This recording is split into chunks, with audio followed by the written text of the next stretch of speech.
Hi guys, I just had the Mark IV tank and diorama completed almost together, but sorry guys, I've not posted this. As I mentioned in my last video, that when I did the tank, I wasn't going to come up with models and dioramas of the frequency that I did them for the last 12 months. So it's been a bit of a struggle recently trying to do like a weekly project where I've had other things to be doing. But welcome back anyway. Thanks for your support, and it's just a short one. This a diorama for the tank that I completed in my last video. So I did a filthy kind of tank, as you can see. The Mark IV by MHA, which I bought on Amazon actually, and there'll be a link. There's a link in the last video, and just wanted something for it to sit on, simply because I love doing the trench First World War dioramas. So a block of polystyrene, which was the size and shape and height that I wanted to go, and I just needed to soften off the sides so it wasn't so square, and then put a couple of shell holes in it, and a trench. It's the format is dioramas that I've done a few times on this channel, so I'm trying to break up the format a little bit, and so I'm just going to have like a flooded trench. As I mentioned in previous videos, I have got some figures that I could put with this tank and the MHA Whippet. If you're interested in seeing how to do those two First World War vehicles, just look back through my most recent videos, and yeah, they were cheap, they were fun to build, they were really easy to put together, and they just look great they look great by themselves really, but they just look great in a little diorama, little trench diorama. So there's two box sets of figures that are unbuilt so far, because I've moved on to another project, which is the Challenger 2. But yeah, this has just been sat on my laptop for a while, so I just wanted to put it up. But yeah, it's super simple way of doing it.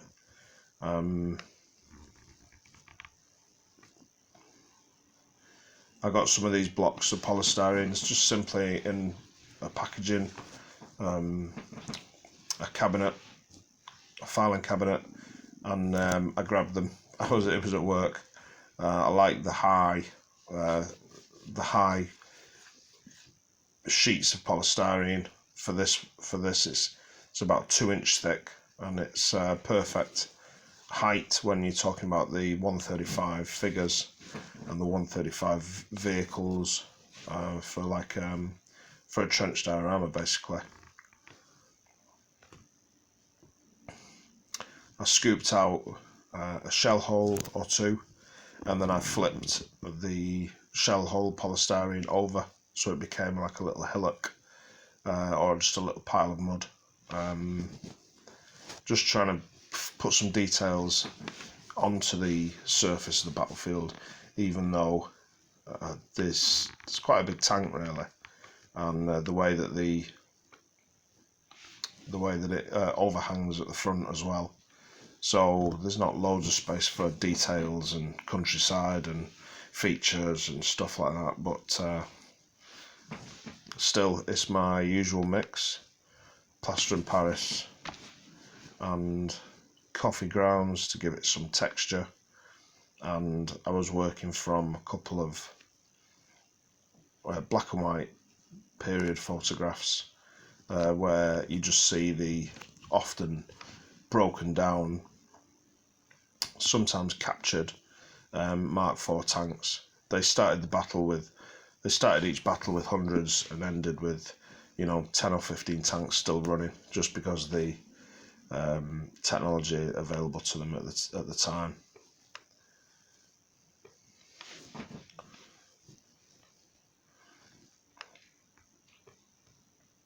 Like I mentioned, guys, in my previous video, if you watched that one, might be a bit ad hoc now, the videos I'm doing. Obviously, it's still a hobby that I'd like to carry on doing, but it was something designed for the COVID lockdowns, and I'm not going to push myself to keep doing it at a pace that I've been doing it at. I've never enjoyed seeing videos where people do the wheels of a tank and then the next week they do the gun barrel assembly, and the next week they do the seats, the driver's seat. You know, I like to see a whole project done in a video. So that's what I've always tried to do. And the downside of it is you're kind of firing out models and not really enjoying the building of them. And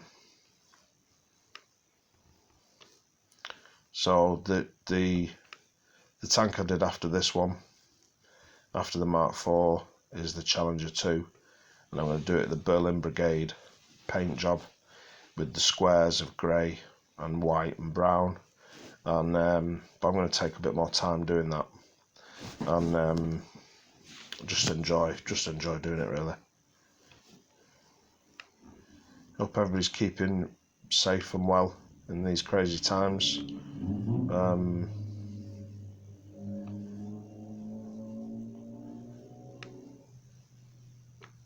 Wherever you are on the planet, it seems like bad news is just one thing after another at the moment since COVID began. But yeah, this makes you wonder, doesn't it, really, about when you see the tanks that you know and build and have fun building, and you see them on the TV actually causing damage and causing harm and putting people's lives in danger. You know, I've had to remind myself that, you know, I like the design of them. I like the history and the kind of story behind them, but certainly don't like a war, or don't take pleasure in seeing war. You know, people should be allowed to carry out their lives, and the government should provide safety for them. That's the very essence of what a government should be doing. Yeah, it's a shame to see. Funnily enough, my next 4 tanks that I've just purchased, Leopard 3, Leopard 2, sorry, which I've been wanting to do for a while, and then I've got the recent the T80, T72, and T62, I think, all Russian. I bought them a few weeks ago before all this started happening in the news. But it'd be nice to be able to do a Ukrainian markings one, but I don't think any of them have those markings, have those decals available. But I'll look into that close to the time.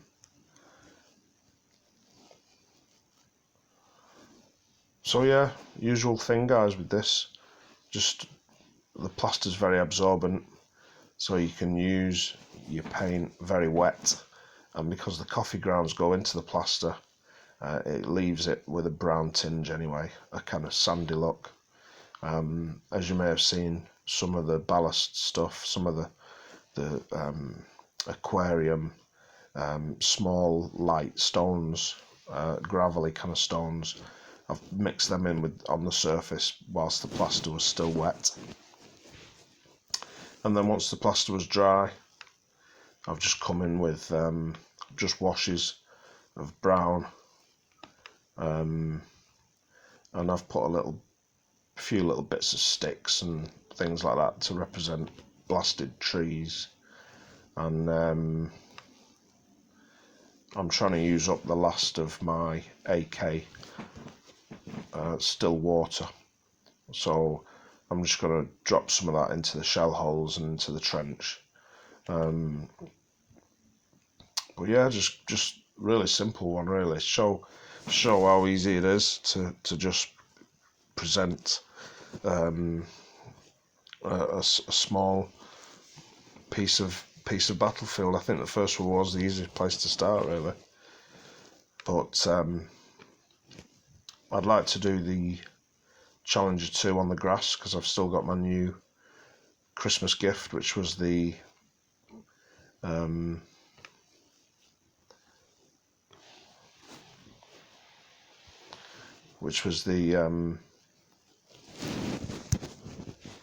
static grass applicator. So it'll just be, you know, not war fighting, just a Challenger 2 on a grass, kind of on a field, whether in Britain or Germany. But yeah, that's the plan for the next one.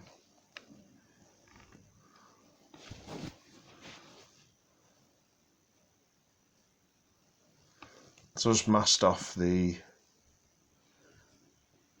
ends of the trenches just with masking tape. The first couple of times I used this still water, I used blue tack as a dam at the end of the ditch that I wanted to put it in, and I felt like it just stuck to the product. And when I was back online around that time, I saw people just simply put a piece of masking tape across, and that kind of, because it's a little bit thick as well, it stops it in its tracks. It doesn't leak out. It shouldn't leak out. The only thing is, as I've mentioned before, I find that product soaks into the plaster and cracks. But I've overcome that the last couple of times I've done diorama, just by coming back after a few days and topping it up.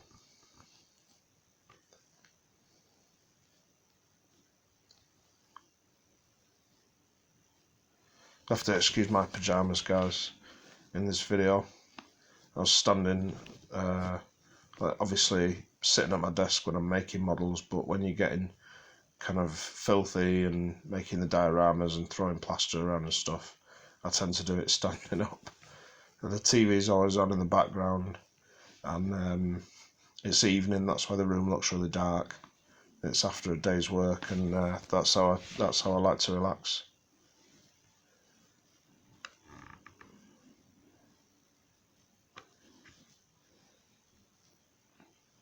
Sure, we all have different ways of doing our hobby.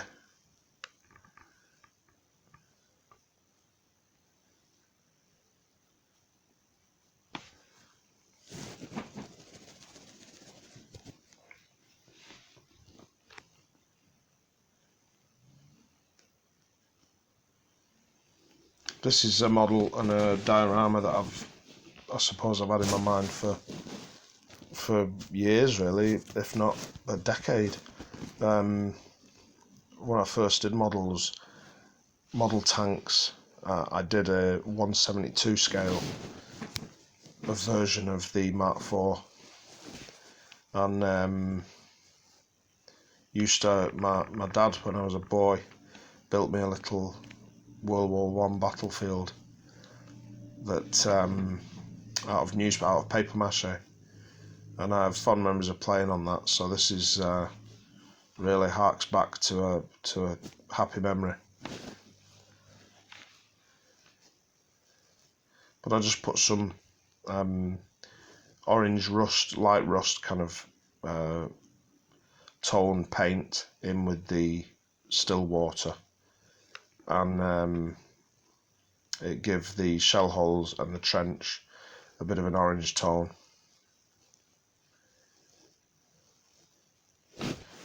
So let me know what you think, guys, and thanks for looking back at another video. And I probably will put the Challenger 2 up, especially the paint job, because the Berlin Brigade paint job's quite complicated, and obviously because I brush paint. I've got some rattle cans as well, but it's going to be a lot of masking, and I'm interested to see how that turns out. But yeah, Let me know what you think, guys, and thanks for looking. Take care.